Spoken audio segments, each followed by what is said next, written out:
Hello friends, চলে আসলাম আমি জমিতে।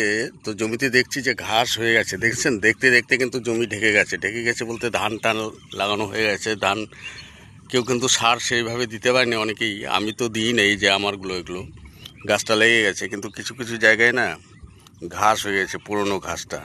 এই পুরনো ঘাসটা যদি না তোলা হয় তাহলে এটা কিন্তু বড় হয়ে যাবে। এইভাবে ঘাসটাকে তুলে নিতে হবে। এখন মাটিটা নরম আছে, বৃষ্টি পড়ছে, তো এই নরমের অবস্থায় যদি ঘাসটাকে তোলা যায় তাহলে খুব সহজে কিন্তু ঘাসটা উঠে যাচ্ছে, দেখছেন? এই ঘাসটা জমির গাছের ক্ষতি করে আর কি। পুরনো ঘাস, নতুন ঘাস কিন্তু গাছেনি, যেহেতু আমি ওষুধ দিয়ে দিয়েছি। এই পুরনো ঘাসটাই দেখছেন, এই যে এই ঘাসটা আছে, এই ঘাসটা আস্তে আস্তে লম্বা বড় হয়ে যাবে। সবাই কিন্তু এই পুরনো ঘাসগুলোকে নিড়ানি করে এখন, কারণ নতুন ঘাস গাছবে না, ওষুধ বেরিয়ে গেছে। আগে তো ওষুধ ছিল না, আগে হুইল চালাতো, দেখতাম আমাদের এই হুইল ছিল, এই এই এই ফাঁকটাতে হুইল চালানো হতো, হুইলে কিছু ঘাস উঠে যেত। চেহারা ভালোই আছে, জলও হালকা বৃষ্টি পড়ছে, বৃষ্টি পড়াতে ভালোই গাছের চেহারা। এই ধানগুলো বেশ কালো হয়ে উঠছে। সার কিন্তু দিই নাই, দিব আর কি কয়েকদিন পরে।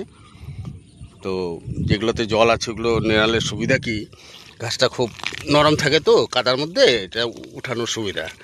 তো কয়েকটা মেছেলে জন নিতে হবে, পুরনো ঘাসটাকে উঠিয়ে দিতে হবে।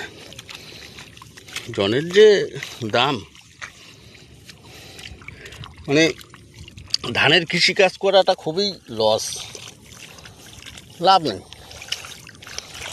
লস বলতে মানে যা খরচ আর কি, সেই হিসাবে ফসলের দাম নেই, ধানের ফলনও আগের মতো হয় না। এই ধানটা ফলন খারাপ না, ভালোই হয়, কিন্তু দাম হিসাবে বা জনের যে খরচ, তেলের দাম বেড়ে যাওয়াতে জনের খরচাটা বেড়ে গেছে, এই যে কৃষিকাজের খরচাটা বেড়ে গেছে, সেই জন্য কিন্তু অনেকের কিন্তু খুব একটা ইচ্ছা এই ধানের ফসলটা বা কোনো ফসলেই সেইভাবে কিন্তু ইচ্ছা, কোনো কৃষকের সেইভাবে কিন্তু ইচ্ছাটা নেই আগের মতো। যেটা আগে তো একটা ভালো লাভ ছিল, সেটা এই মোটামুটি বলা চলে 10-12 বছর ধরে নেই, লাভ নেই। সারের দাম তো ডাবল হয়ে গেছে, তেলেরও দাম ডাবলই বলা চলে, ইলেকট্রিকের দাম বেড়ে যাওয়াতে ইলেকট্রিক বিলও দাম বেড়ে গেছে, জলের খরচা, এই হচ্ছে পরিস্থিতি।